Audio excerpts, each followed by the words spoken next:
Vamos a seguir estudiando el libro de Jacob, de Santiago. Y la vez pasada estábamos hablando de un principio bíblico muy importante, donde nos decía Jacob que no se engañen mis hermanos. Y nos mostraba dos conceptos muy importantes en cuales normalmente la gente cae en el engaño. Cuando llega algún mal a la vida de una persona y dicen, así Dios quiso, no es que Dios quiso así, por eso te sucedió una tragedia. La vida es trágica porque está en el mundo que ya está muriendo. Entonces, Dios no es porque Dios quiso que tú sufres, pero Dios quiso que tú vences en medio de los sufrimientos. Recuerdan, muchas veces hablábamos de esto. Dios no provoca el mal. ¿Sí recuerdan la vez pasada hablábamos? Dios no es el autor de la tragedia de la vida. Dios no es el autor de la enfermedad. Dios no es el autor de la guerra. Dios no es el autor del mal, dice Santiago. No se engañan. A Dios no le atrae el mal y Él a nadie empuja o hace el mal.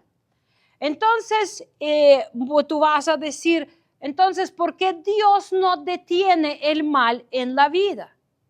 Porque la vida está como es, la tierra está entregada al gobierno del hombre, cuando Dios dijo al hombre, gobierna conmigo. Pero el hombre decidió gobernar con Satanás. Por eso decía, la vez pasada, escuchan los que no estaban, escuchen, es muy importante el concepto. Cuando Dios dijo a Adán, no comas porque morirás, pero viene Satanás y dice, come, porque tú vas a ser tu propio Dios y tú vas a definir qué te es bien y qué te es mal. Conocerás, dice, el bien y el mal. Tú vas a definir para tu vida qué es bien y qué es mal. Por eso viene un niño así contigo y dice, yo voy a decidir qué me es bien y qué es mal. Tú no me puedes decir qué me tiene que gustar, o qué debo de comer, o qué debo de vestir. Yo voy a ser mi propio Dios. Eso es lo que Dios advertía, porque si el hombre decide para él qué es bien y qué es mal, entonces todo sale mal. Porque si tú quieres ser tu propio Dios, entonces si tú decides qué te es bien y qué te es mal y luego culpas a Dios porque te fue bien o que te fue mal. Tú tomas decisiones, pero consecuencias malas tiene culpa Dios. Entonces, dice, tú vas a ser Dios de tu vida. Tú vas a decidir qué es bien y qué es mal. Y eso es la lucha principal de papá con su hijo. Enseñarle qué es bien y qué es mal. Porque dice la palabra, ay del que llama el mal por bien o bien por mal, dulce por amargo y amargo por dulce. Ay de él, dice la palabra de Dios. Y está diciendo a Santiago, no se engañan, mis hermanos. Dios no hace mal y no lo atrae mal y Él no te ofrece el mal para que te vaya mal. Y luego dice, pero todo el don bueno, todo lo bueno a tu vida viene del Padre de las luces. Del Padre de las luces vimos la vez pasada. Entonces dice, resistí, luego va a decir Santiago, sométete a Dios. No seas tu propio Dios, sométete a Dios. Él te dice qué es bien y qué es mal. No, yo voy a dirigir mi vida. Y muchas veces es lo que nos sucede. Morimos. Dicen, no lo hagas porque vas a morir. Por esto muchas veces morimos, apartamos de Dios. Nuestra mente se bloquea, nuestro corazón se endurece porque queremos hacer lo que queremos. Y aunque tapemos los oídos con audífonos durante la prédica o lo que queremos hacer, podemos hacerlo porque lo hacen. Y nadie te puede meter la palabra a tu oído a fuerza. Pero en esto es nuestra responsabilidad. Y en esto decidimos que permitimos que entre en nosotros. Entonces no sorprendamos de lo que sale luego. Seguimos versículo 18 y vamos a leer al 25. Vamos a ver cuánto cubrimos. El de su voluntad está hablando, ¿no? Ahí decía que todo lo bueno viene de Dios. Y dice, Él de su voluntad nos hizo nacer por la palabra de verdad, para que seamos primicias de sus criaturas. Muy interesante versículo que nuevo nacimiento está enfatizando. No proviene de las manipulaciones religiosas, alteraciones emocionales, donde alguien se va a parar y decir, deja que Cristo entre en tu corazón. Él está parado junto a tu corazón, está tomando y se siente tan solito. Deja que entre en tu corazón. Y tú, bueno, pobre Jesucito, pobre Chuchito, entra. ¿Ya qué? Suena de risa, pero no lo hacen así. Manipulan nuestras emociones, pero ¿viene de allí nuevo nacimiento? No, dice bien, nacimiento viene por la palabra de verdad. Por eso no sorprendemos que muchas iglesias se llenan de la gente y que son congregaciones emocionales, pero no son casa de Dios, aunque en todo lugar va a haber uno, dos, unos pocos que son nacidos de nuevo. Yo no ni atrevo a decir que no, claro que sí, porque en todo lugar hay gente que busca a Dios. Hasta aquí hay. Hasta aquí hay. Nosotros decidimos qué buscamos, la palabra de verdad para ser nacidos de nuevo, o venimos para ser entretenidos y decir, ay, qué buena prédica fue, muy interesante. La palabra siempre suena. ¿Y tú qué vas a hacer con este Jesús? ¿Tú qué vas a hacer con la palabra que recibes? Entonces, Él de su voluntad nos hizo nacer por la palabra de verdad para que seamos primicias de criaturas. Palabra de verdad, la palabra de verdad. Ahora déjenme preguntar, ¿quién es responsable de asegurar que la palabra que estás escuchando es la palabra de verdad? Yo. ¿Quién dice yo? Yo. ¿Y quién es responsable discernir si lo que me dicen es bíblico o me están suavizando para sacar mi dinero? ¿Quién es responsable al escuchar la palabra y llevarla para analizar y meditar y aplicarla en su propia vida? Sí. No es el líder de la célula que te va a estar marcando 10 veces al día si tú vienes a la reunión. no es el pastor que te tiene que marcar cada semana para asegurar que tú vas a estar aquí el domingo. ¿O sí? ¿Quién está buscando la salvación? ¿Quién es responsable? El pastor es responsable de presentar la palabra de verdad, pero tú eres responsable para escucharla, analizarla y aplicarla. Y eso es lo que vamos a estar hablando. Yo recuerdo cuando estábamos allí todavía en nuestro famoso localito de la 95, y un momento llegó una vecina, empezó a llegar una vecina que vivía enfrente, las que la recuerdan, Mirna. Y ella un día se acercó con el pastor y le dice, pastor, ¿y yo cómo voy a saber que lo que usted está enseñando es verdad? ¿Qué diría un pastor normalmente? Así, ¿qué dicen normalmente? Tienes que creerme, yo soy hombre de Dios. ¿Qué más dicen?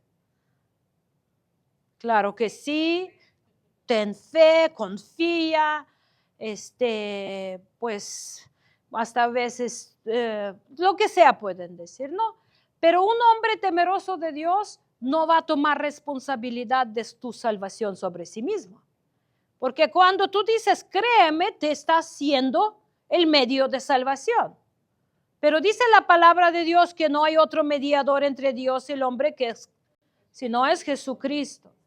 Entonces, yo no me atrevo a decir que tú créeme.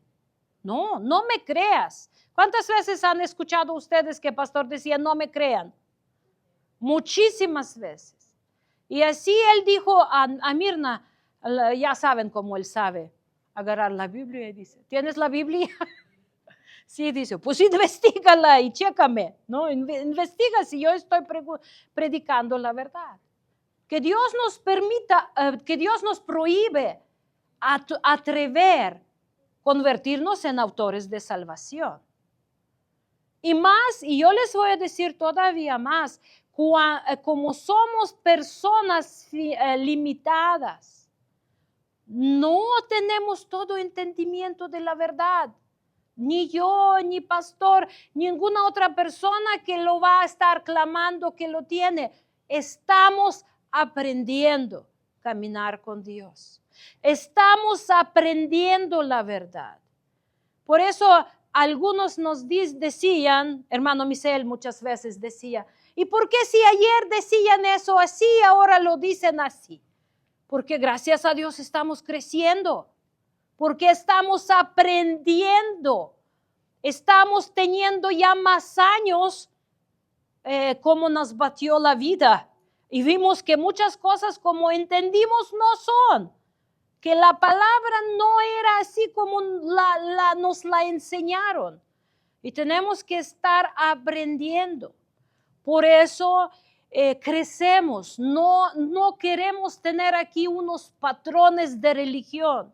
Por eso muchas veces ustedes hasta son testigos cuando decimos Shema Israel, pensamos, hace falta agregar aquí que el Mesías, Cristo es el Mesías. Y lo agregamos y ya lo pronunciamos.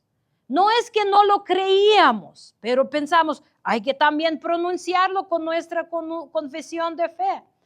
Luego decimos, ay, sería bueno agregar otra parte que sigue en Deuteronomio y amarás a Dios y enseñarás y aprenderás. Es un ejemplo de amplificación y profundización en la palabra de Dios, donde tenemos que despegarnos de los patrones religiosos. Porque la Biblia no nos da ningún patrón de cómo debe de ser. Por ejemplo, reunimos, nos paramos, cantamos alabanza, 1, 2, 3, ¿cuántos hay? La Biblia no dice. ¿Saben lo que nos enseña la Biblia? Que venimos centrados en Dios. Él es nuestro centro, venimos a conocerlo. Y no hay otra forma de conocerlo si no es a través de la palabra, la cual se predica en la verdad y en espíritu. Y nosotros como oramos, aprendemos y estudiamos la palabra en casa también. No, espero que no es única vez que ustedes dan cuenta que hay Biblia, que el domingo. Espero que todos los días abrenla y la leen y dejan que Dios corrige su día. ¿Cuántos de ustedes tienen los días perfectos? No, pero ¿qué es bueno para corrección? La palabra. ¿Qué es bueno para la instrucción? La palabra. ¿Qué es bueno para perfeccionar al hombre de Dios? La palabra. Entonces, si tú solo comes los domingos y toda la semana estás muriendo de hambre, por eso muchas veces haces cosas que te lastiman a ti, a tu casa, a tu corazón, a tu mente. Entonces, la palabra de verdad. Necesitamos estar seguros, mis hermanos, que lo que escuchamos es la verdad la que se convierte en la vida, sabiendo que no el pastor o predicador lo tiene todo. Muchas veces lo que se predica, por ejemplo, yo muchas cosas predico de mi propia experiencia, de la palabra que la viví y la vivo, ¿no? Pero muchas veces tú tienes en el momento otra experiencia que tal vez yo no la cubrí en la prédica de hoy. Tal vez tú necesitas un consejo de Dios en otra área de tu vida. ¿Dónde la vas a buscar? ¿Vas a esperar si llega el domingo para que se habla de eso? No, la palabra la tienes diario. Y cada uno es responsable para buscarla para su propia vida. Bendito sea el nombre del Señor. Gracias a Dios, además, de hecho, yo tengo una alumna, los sábados, no sé si ustedes saben, tengo una escuela que en línea donde hay alrededor de 50 alumnos. Y una alumna que yo tengo es invidente, nació invidente y tiene su esposo, también son invidentes, él es invidente, pero tienen una hija que sí que tiene bien su vista. Entonces, dice, no sabe, me habla muchas veces pedir consejo y dice que qué difícil es tratar y instruir una hija que no ves qué hace. Dice, no sé qué hace. Dice, si me hace caras, si me hace señas, solo puedo discernir la voz. ¿Y saben cómo es voz de adolescente? Y dice muchas veces, dice que nos va a dejar, que somos inútiles, que dice nos humilla de una forma increíble. Y dice, lloro de impotencia ante Dios. Dice, literal, oro de impotencia ante Dios. Dice, no sabe cómo, no le importa cuánto la amo y qué esfuerzo yo hago para para instruirla, para cuidarla y para proveer. Pero ningún adolescente, aunque su mamá es vidente, entiende el esfuerzo que hace mamá o papá para proveer y para cuidar y para dar lo que es necesario para la vida y más todavía ninguno lo entiende por tanto egoísmo, por tanta dureza. Y les voy a decir, ¿saben con qué se cura esa dureza? Con golpes de la vida, desafortunadamente. ¿Cuántos de ustedes dieron cuenta? Con golpes. Pero qué bendición si el hijo empieza a escuchar tu consejo para que no le pase lo que lo que tú viviste. Por eso tú ora para que tu hijo tenga corazón sensible Pero yo recuerdo cuando yo era adolescente y hacía todas esas dramas, ya saben, drama. Y pensaba que mi papá era tan duro y me acostaba a dormir y me imaginaba que tocaban mi ventana y yo abría y algún muchacho que me gustaba en ese momento lo veía allí, que viene a mi rescate y yo salgo por la puerta y caigo en sus brazos y se consuela mi corazón. ¿Alguien más imaginaba cosas así? Yo también. Todas esas tonterías, ya saben. Y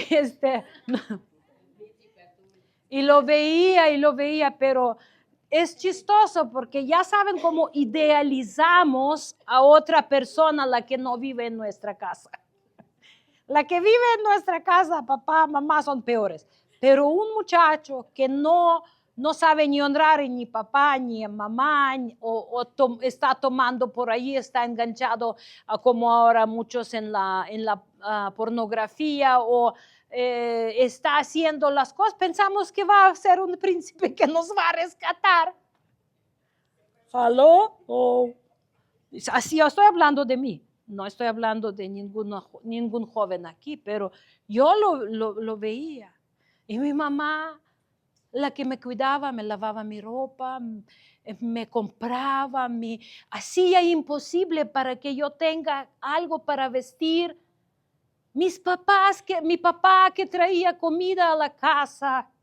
Y yo pensando, va a venir un inútil como yo y me va a salvar. ¿De qué? De la crueldad de la casa de mis papás. Qué horror, pero es la realidad la cual vivimos. Nosotros tenemos un dicho en Ucrania que dice, por un golpeado pagan con 7 sin golpe, los que no vivieron el golpe.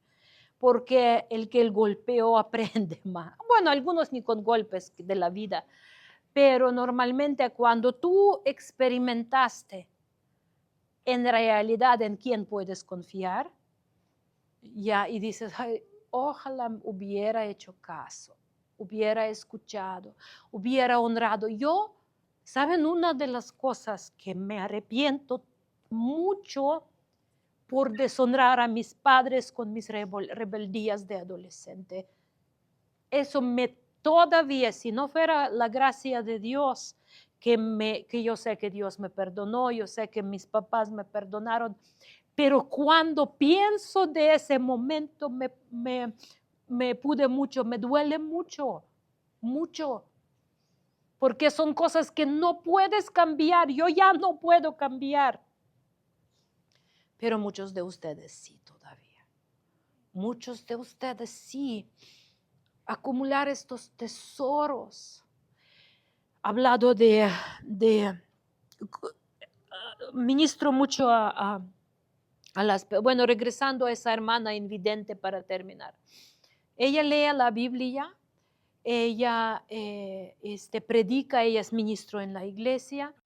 No sé cómo hay ahora esos programas de digitales que te leen el texto, que tú dictas, se escribe, ella corresponde conmigo de escribir y de hablar.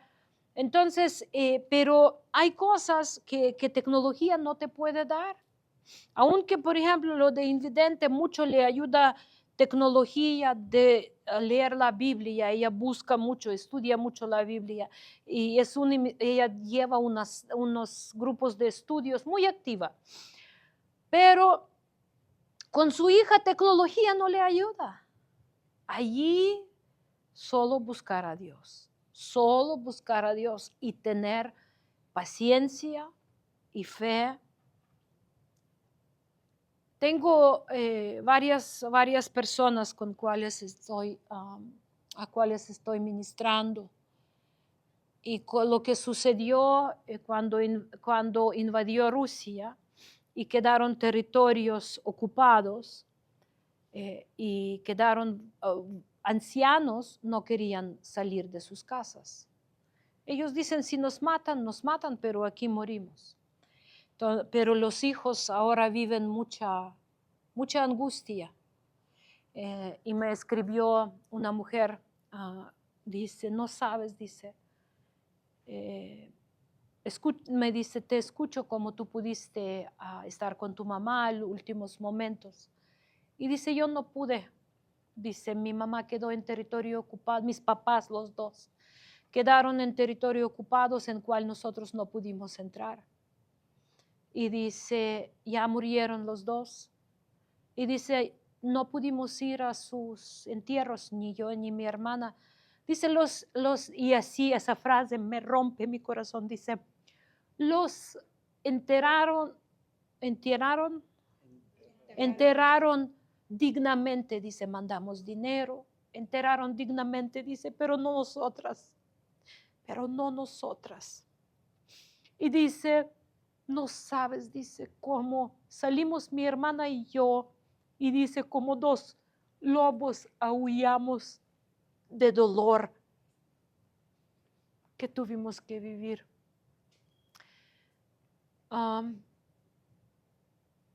Saben, la vida en realidad es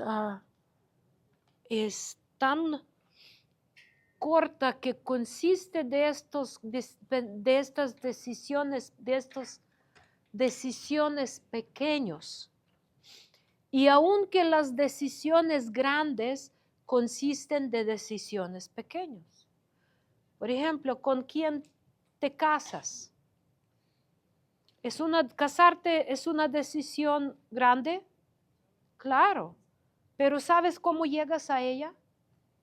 Con unas decisiones pequeñas.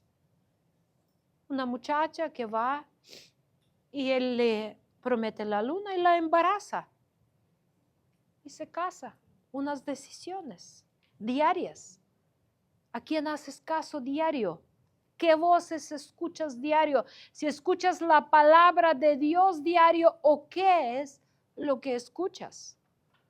Porque casarse no es un problema y tener una boda bonita no es un problema. Es gozo.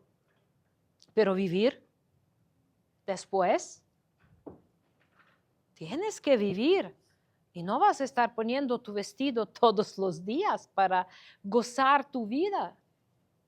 Entonces, las decisiones grandes consisten de las decisiones pequeñas. ¿Con quién te llevas amistad? ¿Con qué alimentas tu alma tan frágil, joven, como aquí tenemos varios jóvenes y las jóvenes? ¿Qué están diciendo y cantando a tu alma? No sé por qué estoy insistiendo en eso, no lo programé por decir, pero escúchenme. Lo que está en audífonos no te va a dar la vida. Lo que te está cantando en audífonos no te va a sanar tus heridas. No te va a llevar a llenar tu alma. Pero Dios te ama muchísimo. Dios te ama mucho.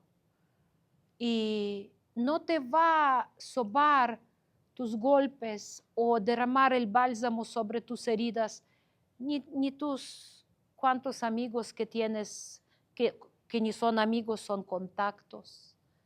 Que ni son contactos, es bulto de gente allí que solo te está en tu TikTok o en tu Facebook o en tu Instagram, depende de tu edad, o en tus threads, eso todavía más agregan. Yo tengo muchos suscriptores en YouTube, miles en mi canal, pero son suscriptores, no son mis amigos.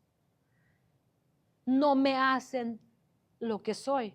En mi Facebook tengo todo el tiempo que estar depurando porque ya no agrega ya rebasé el límite muchas veces y tengo páginas alternativas para los que quieren seguir.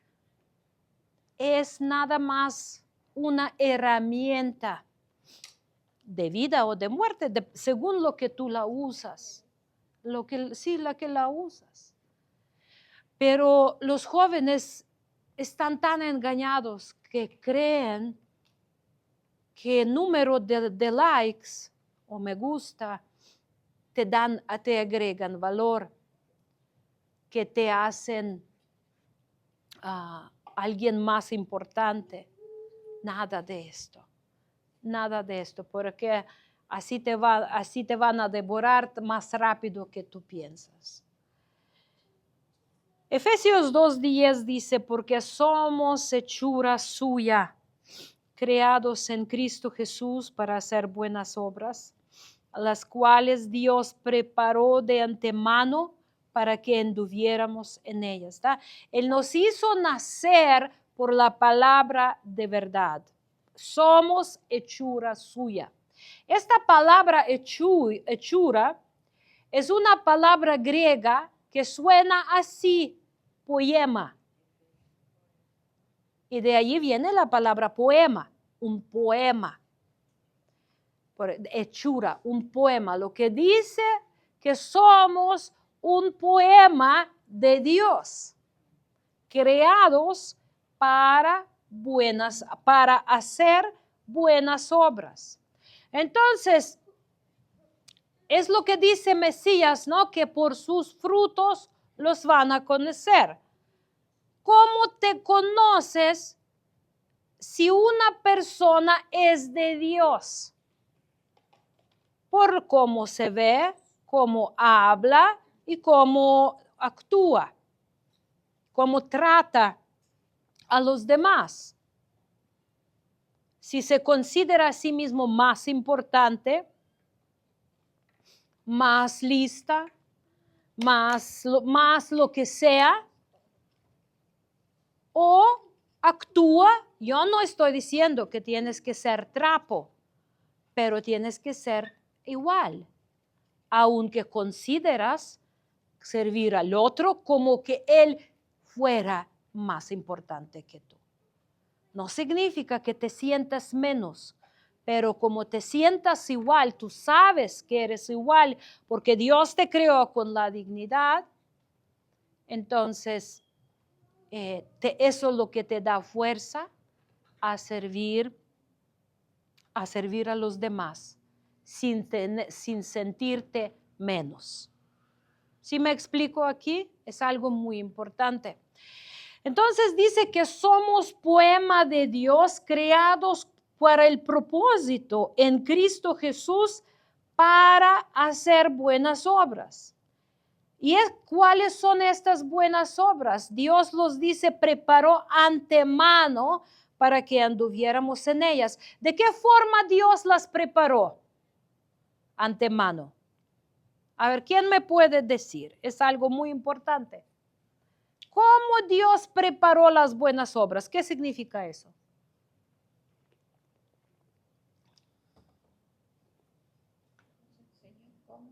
¿Cómo nos enseñó? ¿Y antes? Sí, pero más. ¿Cómo conocemos el bien y el mal de Dios? Por la palabra, mandamientos. Entonces, ¿cómo Dios preparó antemano las buenas obras? Antemano refiere que antes que nacimos en Cristo Jesús, es lo que dice. ¿Cómo? Nos dejó mandamientos, llegamos y los mandamientos ya están. Y los mandamientos nos enseñan qué es bien y qué es mal. Entonces, ¿qué necesitamos para cumplir esos mandamientos? Mira, aquí dice, creados en Cristo Jesús, hacernos de nuevo. Es lo que vimos, nos hizo nacer por la palabra de verdad. Nosotros, cuando no somos nacidos de nuevo, no podemos hacer buenas obras. Las buenas obras son buenas porque se hacen de la naturaleza de Dios. ¿Sí me explico? porque sí hay mucha gente que hace buenas obras, pero las hace para ellos. Para quedar bien, aunque hay mucha gente muy buena y que quiere hacer algo bueno, pero eso es por ellos, no por Dios. Pero cuando una persona está nacida de nuevo, lo hace porque estas obras preparó Dios. Lo hacemos porque somos de Dios. Nos gusta hacerlo de Dios y lo hacemos no para quedarnos bien ni con nosotros mismos, aunque sentimos bien con hacer bien, pero los hacemos porque ya somos de Él, ya son obras de Él. Por eso no podemos detenernos de no compartir la palabra. Por eso estamos pendientes si alguien se enfermó para visitar, orar, para llevar un caldito, para servir. Para servir. Yo cuando estaba muy débil de salud, ahorita gracias a Dios me siento un poquito más fuerza. Hasta hoy me puse a bailar, danzar en la presencia de Dios. Pero cuando yo estaba varios meses que casi todo el día en la cama y habían hermanas que me traían caldito o comidita, yo me gozaba como niña. Porque, ¿saben? Es como un besito del cielo que Dios te vio en tu miseria. Te vio en tu miseria y te abrazó. Es algo, pero ¿quién lo va a hacer si no lo hacemos uno por otro? Estén pendientes donde ustedes pueden hacer estas obras preparadas antemano por Dios para usted, para mí, para cada uno de nosotros. Entonces, dice, Dios preparó de antemano para que anduviéramos en ellas. Apóstol Juan, en su segunda carta, decía, me gozo mucho cuando veo que mis hijos andan en la verdad. Andar en la verdad. La palabra andar significa ser activo. Practicar activamente. Activo. Entonces, muchas veces queremos no saber nada para no tener responsabilidad, para no responder, para no enfrentar. Muchas veces cuando yo creo que les comentaba, pero muchas veces la gente prefiere mirar para otro lado para no ver el dolor a su lado. ¿Por qué? Porque mirada exige, en realidad, el duelo de otra persona, el dolor de otra persona es feo. Es feo. ¿Por qué te hace sentir feo? ¿Cuántos de ustedes sienten bonito viendo a alguien sufrir? Es feo. Entonces queremos evitar esto y preferimos mirar para otro lado. Evitar, porque nos hace sentir feo y tenemos que responder a esto. Pero preferimos mirar para otro lado para sentir bien. Saben, nosotros como ucranianos para sobrevivir ahora yo tuve que reducir las noticias que veo, porque no aguanto, me pongo a gritar y aullar como lobo en casa, que a veces se espantan cuando me escuchan. Y a veces sí tengo que reducir la cantidad de dolor que veo, pero es en línea lo que ahora. Pero el que está a tu lado, nos avisaron que está desaparecido el sobrino de mi cuñado Oleg, esposo de Ala, militar que está desaparecido, y es obviamente o está en cautiverio en mejor caso, o ya está muerto. ¿Y qué haces? Es la vida, es la realidad que vivimos. Yo digo, estábamos ayer hablando con Sheila y yo le dije, ay Sheila, les tocó bien duro tener una ucraniana a su lado. Porque si no estaría una ucraniana, muchos ni supieran qué está sucediendo. Y mirarme llorar es feo. Se sienten feo cuando yo lloro, ¿o no? Se sienten feo. Y podemos aprender a no mirar, hasta cambiar de congregación pueden. Y están en su libertad. Yo sé que saben que están en su libertad cambiar de congregación o pueden llorar conmigo. Es decisión que uno toma. Y no solo en eso, en todo tomamos una decisión. O lloramos con los que lloran, dice la palabra. Y eso no es solo llorar, significa activamente participar. A veces es quedarte callado, a veces es porque muchas veces ni sabes qué decir. Muchos no sabemos cómo tratar con una persona en duelo, en dolor, y por eso evitamos, cruzamos la calle, ahí está viendo la vecina a cual falleció un hijo, y te cruzas la calle porque sientes feo, no sabes qué decir. O mejor acercamos y abrazamos sin decir nada. O paramos y decimos, aquí estoy. Si me necesitas, por favor, sepa que estoy aquí. A la persona que sufre no hay que decir mucho, solo hay que dar cara. ¿Me escuchan? Y los que sufrieron, ustedes saben que es la verdad. Muchas veces ni quieres ver cara cerca, pero es bueno saber que ahí está la cara con cual puedes contar cuando la necesitas. Con la situación, hermanos, con lo que sucede en el mundo, no sabemos qué ahorita va a pasar. Las amenazas van por todos lados. Podemos ser avestruces y esconder las cabezas en la arena. Pero ya saben que hay amenazas así en México también, directas con acciones militares. No sé si ustedes pudieron ver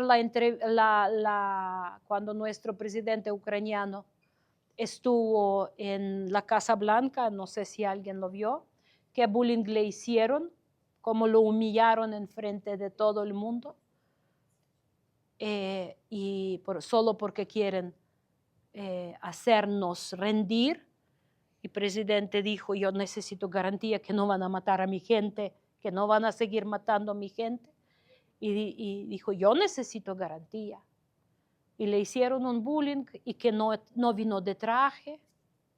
Él vino vestido de militar, porque dice, yo voy a poner traje cuando termina la guerra. Y es una hipocresía porque nunca cuando viene uno de Arabia Saudita no le preguntan por qué no vienes de traje.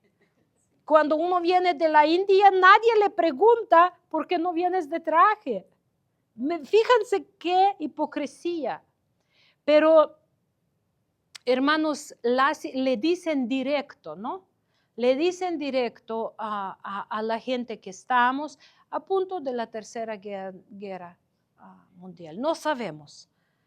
Pero ya estamos en la guerra mundial. ¿Saben cuándo se define que ya está la guerra mundial? Cuando el ejército de otro país entra al tuyo. De tercer país, si hay países en guerra y entra tercero. El ejército de Corea del Norte ya va en Ucrania. Ya es mundial.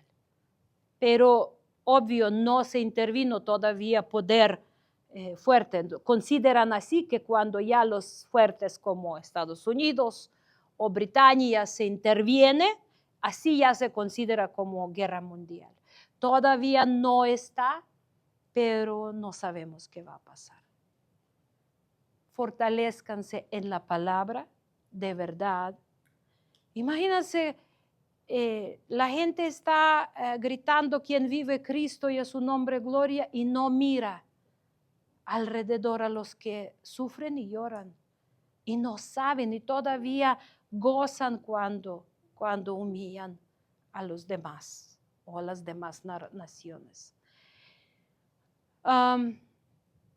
Lo que estoy hablando no es política, es la vida. No es política, es la vida. Política es que si decir de la izquierda o la derecha o de lo que sea, pero son vidas. Y tú decides si la palabra que recibiste produjo la vida en ti o prefieres mirar para otro lado. Es tu vida y está en todo tu derecho. Por favor, asegúrense estar compartiendo más con tus vecinos. Váyanse a predicar. Y no es que vamos a estar alertando, no, vamos a estar despertando. Hay diferencia, ¿saben? Alertar es sin razón alterarte, pero despertar es cuando estás dormido y no estás dando cuenta lo que sucede en la realidad. Esperamos en Dios que todavía nos va a dar tiempo de paz. Todos eso en México esperamos.